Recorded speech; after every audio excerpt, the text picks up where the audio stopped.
Welcome to day 4 of 40 seconds for 40 days. If I were to ask you why it is that we blow shofar, so you'll get different answers. Some will tell you that when you hear the sound of a shofar, it's so frightening, it's so chilling that it will cause someone immediately to break down, to cry, and to do teshuvah.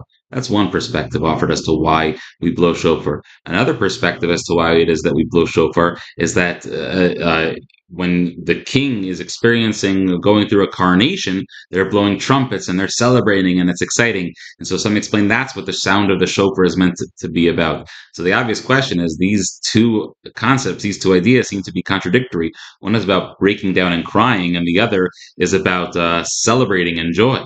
And so, how are we to make a sense of this discrepancy? And so, the Rabbi Moshe Wolfson offers the following answer. He says that the answer is actually quite simple. The blowing of the shofar of Elul is one of them, and the blowing of the shofar of Rosh Hashanah is the other. And Rosh Hashanah, that's the king's coronation day. And when we coronate the king, we blow the shofar, we blow the trumpet, and it's an exciting, momentous, joyous event. There's no room for sadness on Rosh Hashanah because Rosh Hashanah, at the end of the day, is the time in which we joyously coronate, crown the king, say that he is our king, to be able to go through a beautiful year being ruled by our king. However, Elul is the opposite of that.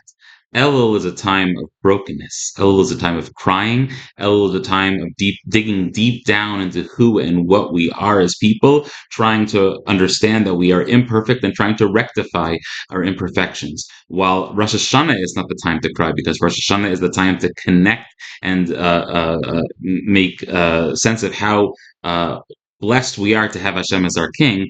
Elul is the time for us to be able to say that, you know what, now I must cry, not out of necessary sadness, but out of a desire to break down who we are in order to rebuild ourselves into something stronger, better, and greater. And so Hashem should therefore bless us during the month of Elul to be able to experience the shofar blasts in that way, that they enable us to pierce our hearts that are sometimes so hard, to be able to soften ourselves, to be able to grow and to achieve true greatness during this time, so that by Rosh Hashanah time, the tears, the sadness, the brokenness is done, and we can now go to finally formally coronate the king on the day of Rosh Hashanah. Wish everyone a beautiful day.